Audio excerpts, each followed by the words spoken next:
मुरादाबाद पहुंचे उत्तर प्रदेश सरकार में उप मुख्यमंत्री डॉक्टर दिनेश शर्मा ने पत्रकारों को जानकारी देते हुए कहा है कि कोरोना महामारी के दौरान सरकार द्वारा बेहतर काम किए गए हैं, जिसका फायदा ये मिला है कि मुरादाबाद के साथ साथ उत्तर प्रदेश में संक्रमित मरीजों की संख्या घटी है। साथ ही जाति धर्म से ऊपर उठकर सरकार ने काम किया है। मुरादाबाद में पहुंचे उत्तर प्रदेश के उप मुख्यमंत्री डॉक्टर दिनेश शर्मा ने पत्रकारों से बात करते हुए कहा है कि प्रदेश में शिक्षा, स्वास्थ्य और विकास के क्षेत्र में भाजपा सरकार ने काम किए हैं और यही वजह है कि आने वाला समय भी एक बार फिर भारतीय जनता पार्टी का है।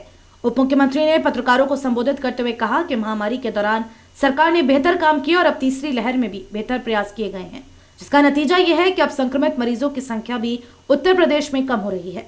हमने काम रोजगार को आगे बढ़ाया और प्रदेश के प्रत्येक व्यक्ति को जाति धर्म से ऊपर उठकर उसकी मदद की। आने वाला समय एक बार फिर भारतीय जनता पार्टी का है। पत्रकारों को संबोधित करते हुए डॉक्टर दिनेश शर्मा ने कहा, हम लोग का अभी प्रभावी मतदाता कार्यक्रम यहाँ पर भी होने वाला है और उसके बाद यहाँ पर बाजार में जनता के बीच, व्यापारियों के बीच जनसंपर्क का कार्यक्रम है। शाम को फिर से अभी मैं संभल जाऊंगा और संभल से लौटने के बाद मुरादाबाद जिले के कार्यकर्ताओं के साथ, चुने हुए कार्यकर्ताओं के साथ बैठक होगी। अभी समाज के विभिन्न वर्गों के साथ में बैठना हुआ और कल मैं अलीगढ़ था। उससे पहले पश्चिमी उत्तर प्रदेश के अन्य जिलों से होता हुआ मैं अलीगढ़ पहुंचा। अलीगढ़ से मुरादाबाद, मुरादाबाद से संभल, संभल से फिर मुरादाबाद जिला ग्रामीण क्षेत्र, इसके बाद शाहजहांपुर, ये तमाम जगहों पर लगातार कार्यक्रम में जाना होना है। और मुझे इस बात की खुशी है कि पूरा पश्चिमी उत्तर प्रदेश की बयार भारतीय जनता पार्टी के पक्ष में बह रही है। और पिछले चुनावों में भी मैं तमाम जगहों पर गया था और परिवर्तन यात्रा में भी, जो पिछला चुनाव 2017 का था, उस 2017 के चुनाव में परिवर्तन यात्रा जो भारतीय जनता पार्टी ने निकाली थी उसमें था। लेकिन इस बार जो हमारी जन विश्वास यात्रा निकली और उसके बाद जिस तरह से हम विभिन्न जनपदों में हमारा जाना हो रहा है, चूंकि चुनाव आयोग की आदर्श आचार संहिता लागू है, इसलिए उसका अक्षरशः पालन करते हुए हम विभिन्न प्रकार के कार्यक्रम जो पार्टी के स्तर पर रखे गए हैं उनमें सम्मिलित होने का अवसर हमें मिला है। एक बात जो उभर कर सामने आई है कि भारतीय जनता पार्टी की केंद्र और प्रदेश सरकार के द्वारा जो जन जन के उत्थान के लिए काम किए गए विकास कार्य, चारों तरफ सड़कों का जाल, घर घर बिजली की कनेक्शन, गांव और शहर दोनों जगह शौचालयों का निर्माण, फॉर्म भरवाए थे 27 लाख पिछली समाजवादी पार्टी सरकार ने चुनाव के समय 2012 में, और 2700 मकान भी 5 सालों में नहीं दे पाए। भारतीय जनता पार्टी की सरकार ने 45 लाख आवास देने का काम पूरे प्रदेश में किया और इसका नतीजा ये निकला कि आज घर घर में लोग स्वतः से निकलकर जिस प्रकार से माताएं, बहनें, बूढ़े, बच्चे और नौजवान निकलकर आ रहा है, वो इस बात का परिचायक है कि 4.5 लाख सरकारी नौकरी, 3.5 लाख संविदा की नौकरी, 1 करोड़ 61 लाख निजी क्षेत्रों की नौकरी, अप्रत्यक्ष रूप में करोड़ों लोगों को रोजगार, ये जो नौजवानों के लिए काम किया सरकार ने, शिक्षा में सुधार, नकल विहीन परीक्षा, पाठ्यक्रम का परिवर्तन, रोजगार परक शिक्षा, समय से परीक्षा, समय से परिणाम, समय से प्रवेश, जो डिग्री कॉलेज के अध्यापक हैं उनके लिए तो एक सोने में आधा शुल्क लिया जाए,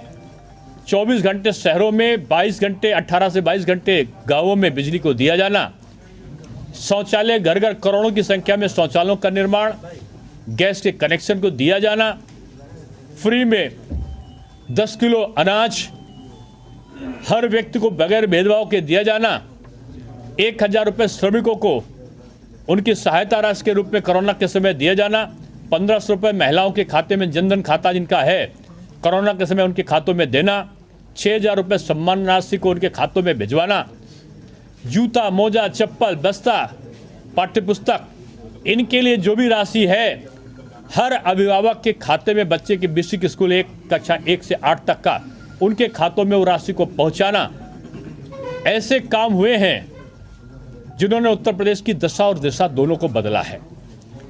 विपक्ष कोरोना के संक्रमण काल में भी वो विलुप्ता अवस्था में था।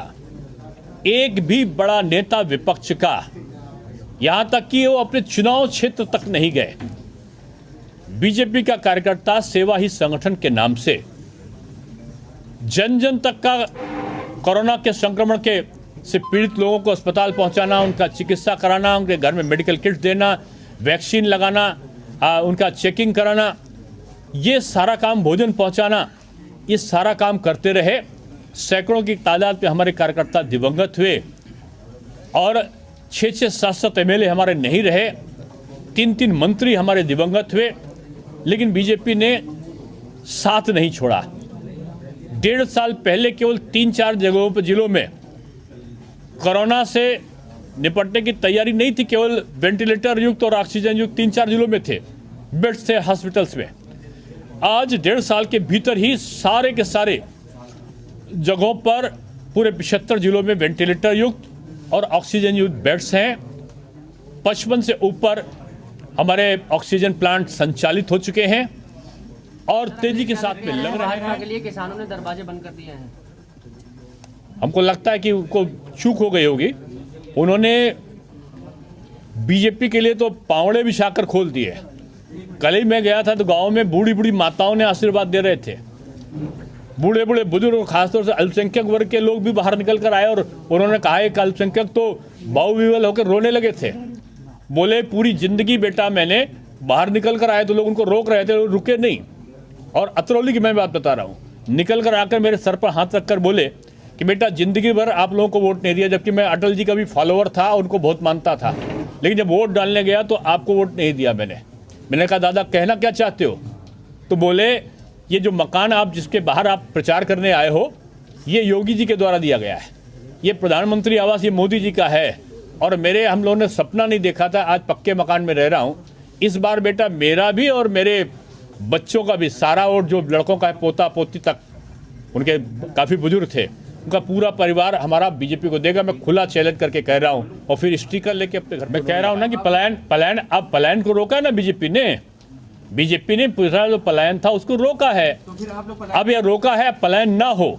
ऐसे अराजक तत्व अगर फिर से आके दीवालों पर लिख देंगे कि मकान खाली है, जैसा आप लोग दिखाते थे, वो घटनाएं अब ना हो। यही मैं कह रहा हूँ कि वो अगर घटनाओं का वातावरण लोग पैदा करेंगे वो उचित नहीं है।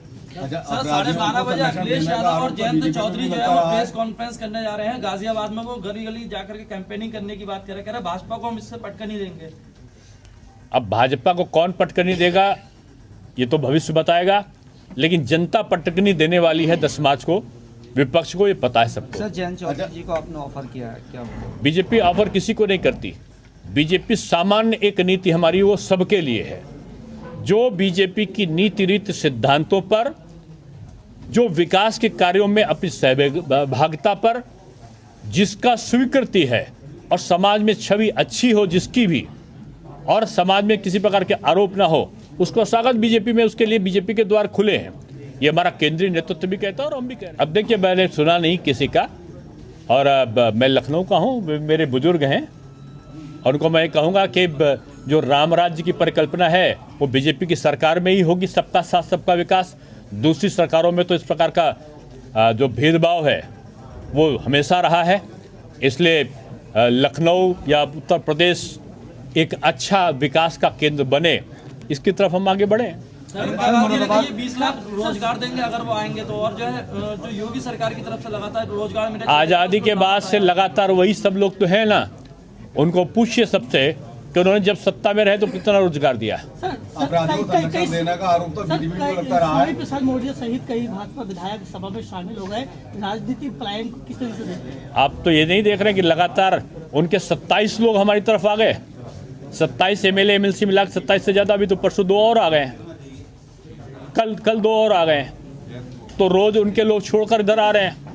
हमारे पास अगर 1-2 लोग चले गए तो ये कोई महत्वपूर्ण थोड़ी है। महत्वपूर्ण तो ये है कि उनके सारे लोग छोड़कर इधर क्यों आ गए और रोज आ रहे हैं। आरक्षण देने का आरोप लगता रहा है बीजेपी पे भी, इस पर क्या कहेंगे? बीजेपी हमेशा से समाज के अच्छी छवि वाले लोगों को प्राथमिकता देती आई है। अपराधियों का भारतीय जनता पार्टी में कोई स्थान नहीं है। जिन विधायकों का टिकट काटा वो मदद कर रहे हैं आपके? सब करेंगे मदद।